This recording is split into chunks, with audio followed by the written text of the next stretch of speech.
Então, olá, pessoal. Estamos aqui, então, para mais essa etapa aí dos projetos aí da Lei Aldir Blanc, né? Conversar um pouco hoje sobre alguns temas que a gente precisa fazer algumas reflexões, né, a respeito dessa pandemia, do que aconteceu e do que virá a partir de agora. Então, eu acho que, para a gente fazer esse bate-papo aqui hoje, eu acho que a gente precisaria, por exemplo, lembrar um pouquinho o que aconteceu recentemente aí. Nós, no início de 2020, né, a grande maioria dos agentes culturais e dos produtores da cultura, da economia criativa, na verdade, né, ficaram, de repente, né, de uma hora para outra, sem seus rendimentos, né? E aí foi uma coisa que a gente não esperava. No primeiro mês, a gente achou que fosse acabar logo, e de repente se estendeu por vários meses. A gente achou que fosse umas férias por um período curto de espaço, de tempo, e aí se prolongou, e muitas pessoas sem rendimento, né, sem o ganha-pão. Aí, o que fazer, né? A primeira pergunta que nos veio foi o que fazer. O que poderemos fazer? Algumas pessoas foram para as redes sociais, né? Para as mídias digitais, e aí a gente vê também, nesse sentido, assim, aquela desigualdade que havia lá no real, ela migrou também para os meios digitais, né? Então, nem todo mundo tinha condições, né, de fazer aquelas lives que muitos artistas conseguiram fazer, mas muitas pessoas não conseguiram ir para os meios digitais e apresentar os seus trabalhos. E aí continuava aquela questão, né? O que fazer? O que fazer? O que nós podemos fazer? E aí a gente verificou que num primeiro momento, né, essa migração para os meios digitais não resolveu o problema, e que necessitaríamos fazer mais alguma coisa. E aí eu colocaria também a mobilização do movimento cultural no Brasil, né? Aquela herança do programa Cultura Viva, dos pontos de cultura. O movimento cultural estava organizado, né, de certa forma, ele se mobilizou ainda mais, e aí conseguiu a aprovação dessa lei Aldir Blanc, e que deu um fôlego para os produtores culturais. É evidente que pode não ter chegado para todo mundo, mas chegou para muita gente, né? E isso resolveu o problema para algumas pessoas, e essa é uma questão que a gente precisa colocar também, né? No sentido de que nos próximos programas que a gente faça realmente chegar ao máximo de pessoas. Então, esse é um primeiro aspecto que eu acho que deveria estar presente na nossa conversa, né? Essa questão da mobilização do movimento cultural no Brasil. E aí eu faço um parêntese e trago para cá, para a nossa realidade, né? Então, não bastava a gente fazer essa mobilização, aprovar a lei e esses recursos não chegar aos municípios, né? Então, aí eu coloco a mobilização do movimento cultural de Jales, né, que, através do Fórum Municipal de Cultura, se reuniu e reuniu os agentes culturais aqui no município, procurou trazer o poder público para essa nossa discussão e fazer com que esse recurso chegasse aqui ao nosso município. Então, é um ponto a se destacar aqui na nossa conversa hoje. E diante disso que aconteceu, eu acho que também a gente poderia discutir assim, a partir dessa realidade que a gente teve aí, né, da mobilização e dos recursos chegando, né, como é que isso se fez e como é que isso pode se fazer a partir de agora, né? Qual é a nossa luta a partir de agora? Porque a pandemia, ela, na verdade, ela não acabou, né? Ela ainda está presente no nosso meio, mas, assim, do ponto de vista cultural, da ação das pessoas, aparentemente, a pandemia acabou, né? As pessoas estão vivendo como se ela já tivesse acabado, e está liberado as atividades culturais, né? A presença nas atividades culturais e já está liberado. Mas o que, na minha opinião, prejudicou demais a questão da pandemia foram a questão dos celeiros, né? O que são os celeiros, na minha opinião? Os celeiros são as escolas de teatro espalhadas pelo Brasil, os pontos de cultura, né, espalhados pelo Brasil, onde os meninos e meninas iam para, aparentemente, no primeiro momento, se divertir, exercitar a sua atividade artística, e, de repente, essas pessoas vão abastecer o mercado de arte, de artistas, são grandes artistas, saem dos movimentos de hip hop, né? As pessoas se encontram para dançar, de repente eles estão representando o Brasil numa Olimpíadas. As crianças vêm para as escolas de teatro, como a escola de teatro, Ponto de Cultura, Escola Livre de Teatro. Aparentemente, num primeiro momento, para se desinibir, né? Para ter um relacionamento social um pouco melhor na sociedade, e, de repente, transformam-se em grandes atores e atrizes e vão abastecer obras no cinema e no teatro, nas companhias de teatro. Então, esses, na minha opinião, são os celeiros. E, com a paralisação, nós tivemos muitos projetos desses que foram paralisados no Brasil inteiro e que correm o risco de não voltar mais. Então, eu acho que o que a gente precisaria fazer para recuperar isso, né? Uma vez que a gente não tem o que a gente tinha, né? O que a gente teve aí não é o que a gente tinha, e o que a gente tinha ainda não temos. Então, recuperar o que a gente tinha, né, em termos de celeiro, de grupos e pontos de culturas que se reúnem para trabalhar a arte, e caminhar a partir de agora com novas perspectivas, né? Quer dizer, o que a gente tinha, a gente não tem, provavelmente a gente não vai ter, né? Mas, assim, recuperar algumas coisas e caminhar com uma nova realidade. Eu acho que um ponto para nós seria esse, e respondendo à pergunta, a pandemia acabou, e agora, né? E agora? Agora, recuperar muitas das coisas que a gente tinha e tentar caminhar e recuperar aquilo que a gente tinha antes da pandemia, que é o abraço, né, o afeto e tal.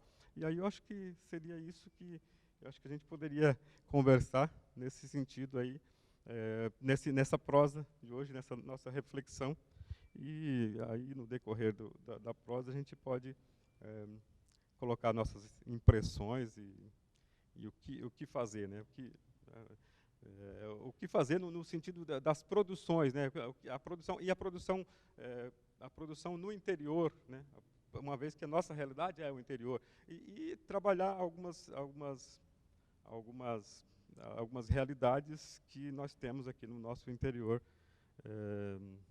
do estado de São Paulo, e contribuir para o movimento cultural nacional no Brasil. Eu só queria complementar uma coisa, tipo assim, o Zé falou aqui no interior. Zão. Interior. Zão. Não, essa brincadeira é justamente por isso, né? Existia isso.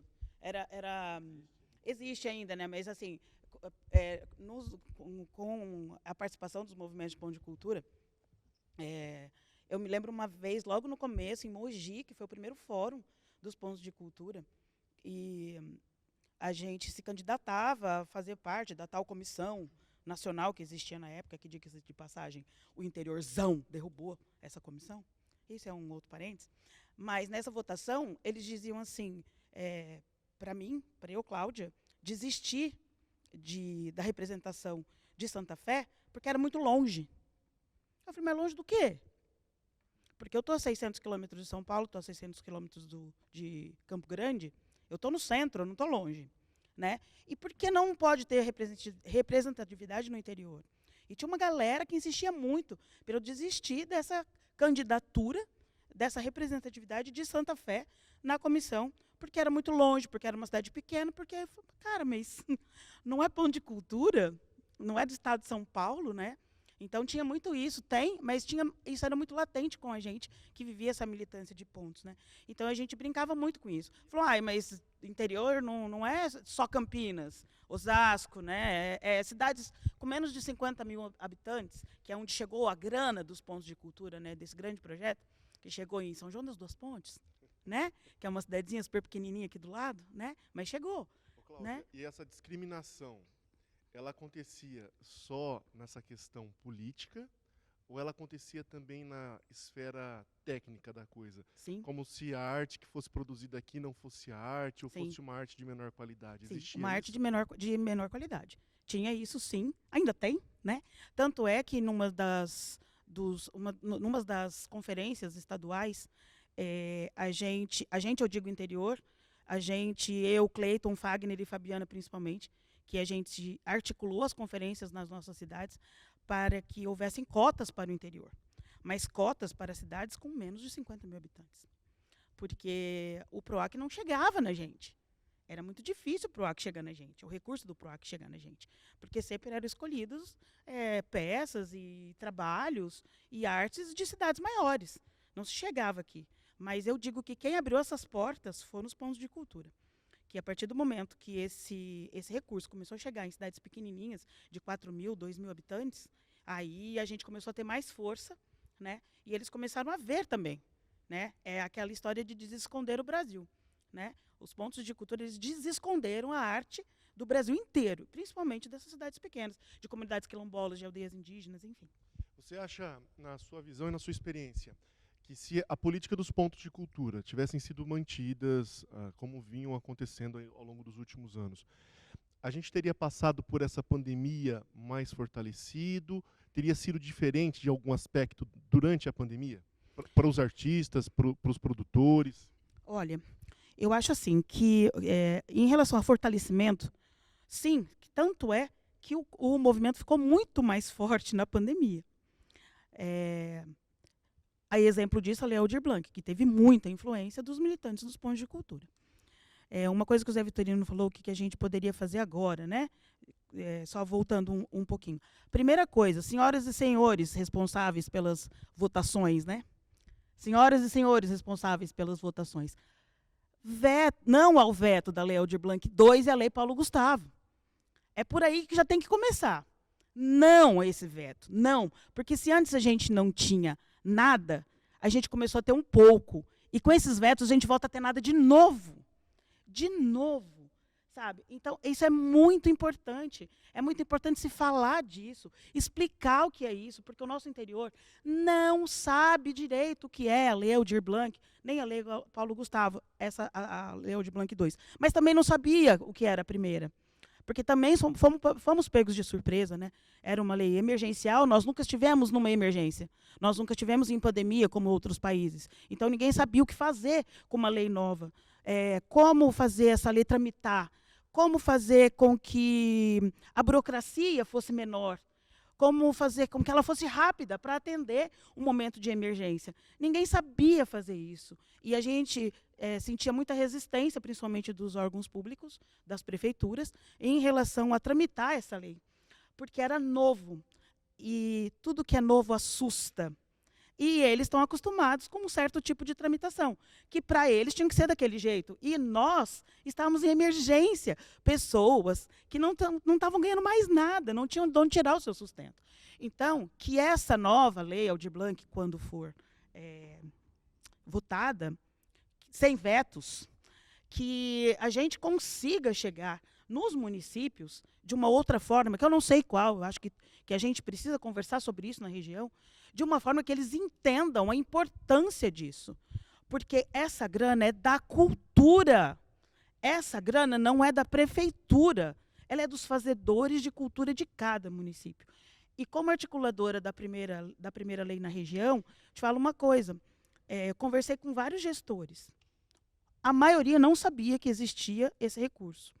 Quando eu mostrava a planilha do valor que ia chegar na cidade dele para a cultura, ele assustava. E muitos diziam, mas aqui não tem artista. Né? Isso é muito triste, porque tem. E a gente sabe que depois, né, com toda a tramitação, com as cidades que receberam, e não chegou em todo mundo mesmo, e por quê? Porque tinha que ser feita uma busca ativa. Você tinha que ir de casa em casa mesmo. Falar, olha aqui, vai ter um recurso, vai vir para você. Vamos lá, tinha cadastro de prefeitura, aquela coisa toda. As prefeituras não tinham cadastro dos seus artistas. Porque não é preciso fazer. Para quê? Porque quando eu quiser contratar alguém, eu vou ali, eu sei que o cara ali toca. Mas não tem só ele que toca. Não tem só ela que dança, né, aquela pessoa. Isso foi muito difícil. Então, isso precisa chegar de uma outra forma, com que mais pessoas saibam. Para mais pessoas saberem, a gente tem que estar nas mídias, a gente tem que fazer isso que a gente está fazendo aqui, e a gente tem que ir em loco, tem que conversar com as pessoas, porque elas não entendem. Elas começaram a entender hora que elas viram as cifras. Inclusive artistas. Muitos artistas. Falaram, nossa, olha a grana. E aí já tinha tramitado, já tinha... mas eu não fiquei sabendo. Mas ele não se indignou por não ter ficado sabendo. Ele se indignou porque ele viu a cifra. Ele viu o recurso que ia chegar. Você me entende? E isso tudo, eu falo que tem um disparate cultural muito grande entre Santa Fé e Jales hoje. Jales é outro mundo. A articulação de Jales é outra história. Né? Porque a gente vê, são pessoas jovens que estão articulando por aqui. Não somos só nós, os mesmos, sempre falando. Sabe? Isso me dá muito orgulho. E me dá muita tristeza pela minha cidade. Mas é um disparate muito grande. Assim como é um disparate cultural Ilha Solteira, né, em relação ao nosso celeiro cultural regional, né? Ilha Solteira a gente diz que é outro mundo cultural. Hoje é um disparate muito grande cultural de articulação e mobilização e conscientização entre onde eu moro, que é Santa Fé e Jales. Então, essa lei, ela precisa chegar de uma outra forma. Essa informação, eu não sei como, não sei qual, porque nós fomos para o rádio, nós colocamos no jornal, nós falamos com as pessoas, e nem assim atingiu. Muitos também não quiseram ser atingidos, tá? Teve muito disso também. Não quero mexer com esse negócio de política, né? E, por exemplo, tem um grupo de articuladores culturais que não se pode falar em política. Gente, como é que você fala de cultura sem falar de política? Você fala de política desde a hora que você acorda, que se você decide se você vai escovar o dente primeiro ou tomar café. É tipo assim, né? Eu quero a Lei Aldir Blanc, eu quero o recurso da Lei Aldir Blanc, mas eu não quero que fale em política. Isso, eu quero a grana, porque é para mim. Mas eu não quero discutir isso, não. E também tudo bem, porque tem gente que não é da discussão. Isso eu aprendi com o Célio Turino, quando ele viajou comigo aqui pela região, que a gente visitou os pontos de cultura, e a gente via que tinham pontos de cultura que eram essencialmente pontos de cultura. Essencialmente protagonismo, afeto. E só de a gente entrar no ponto de cultura, a gente já sabia que aquele ponto de cultura era mais assistencialista ou ele era mais a grana. Eu quero só a grana para fazer o que eu faço. Tudo bem, desde que você, então, se comporte como. E aí deixa as pessoas, então, que são de luta, lutar. Não vai depois desmerecer o trabalho delas, como aconteceu em Santa Fé. Isso aqui é um desabafo. Porque depois que passou tudo, em Santa Fé veio muita gente falar comigo que não ficou sabendo, que eu formei panelinha, sabe? Assim, várias histórias. Um dos motivos de me afastar, assim, culturalmente de algumas coisas. Porque eu fui atrás de uma coisa que era boa para todo mundo, e era para mim também. Eu também trabalho com cultura, gente. Se alguém não fosse atrás, provavelmente eles não saberiam. Teve muitas cidades que não usaram os recursos, que devolveram recursos inteiros. E, por outro lado, teve também muita cidade que usou o recurso para fazer a festa de fim de ano da prefeitura.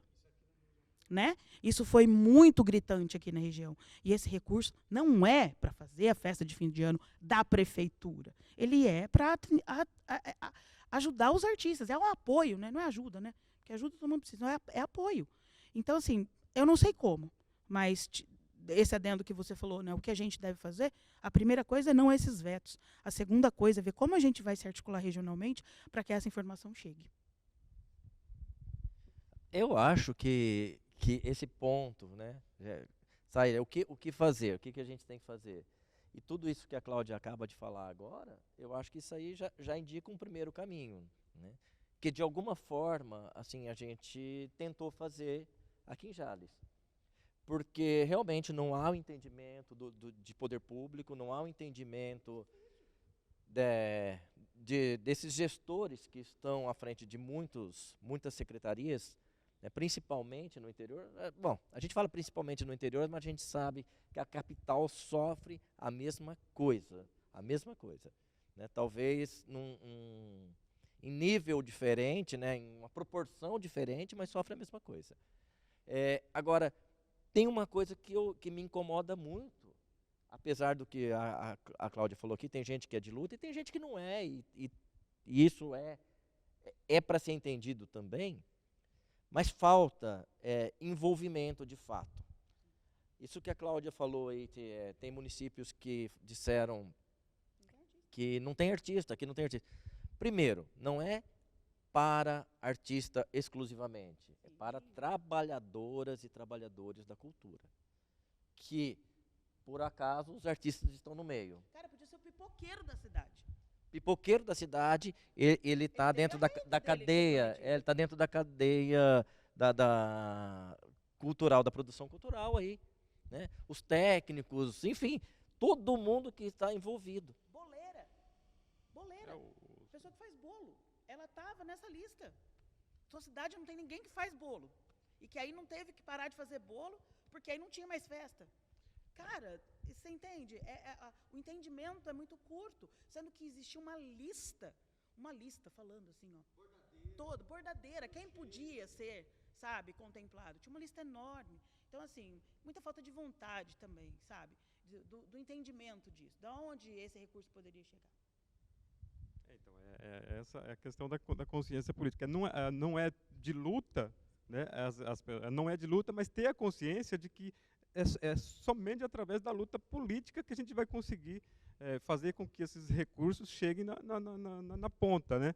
E só foi pela luta política, e a luta política ela se travou no Congresso Nacional. Não foi através do Executivo. Se a gente dependesse do Executivo, não chegaria nada, né? Porque a gente sabe qual é a política, né, do governo para a cultura. Então, a luta ela se deu e ela precisa se dar cada vez mais de baixo para cima. Quer dizer, dos movimentos organizados lá dos pontos de cultura e dos que não são credenciados, né, desses celeiros aí, na consciência de que nem todo mundo é de luta, sim, mas que todo mundo precisa ter essa consciência de que é preciso travar a luta na política, no meio político. Porque, na minha opinião, acho que esses movimentos da base, né, eles precisam ter investimento público. Eles não têm condições de sobreviver sem investimento público. Tem que ter investimento público. E é garantia constitucional, inclusive, né? É direito constitucional. E o governo precisa fazer isso. Os governos, né, não só o federal, mas os estaduais e municipais, né, precisa ser feito. E aí tem que realmente eu acho que a gente precisa trabalhar essa consciência aí, né, de mesmo que a pessoa não seja de luta, ela tenha consciência de que é preciso dar credibilidade para essas pessoas que são de luta, que vão à frente e que estão trabalhando para todo mundo.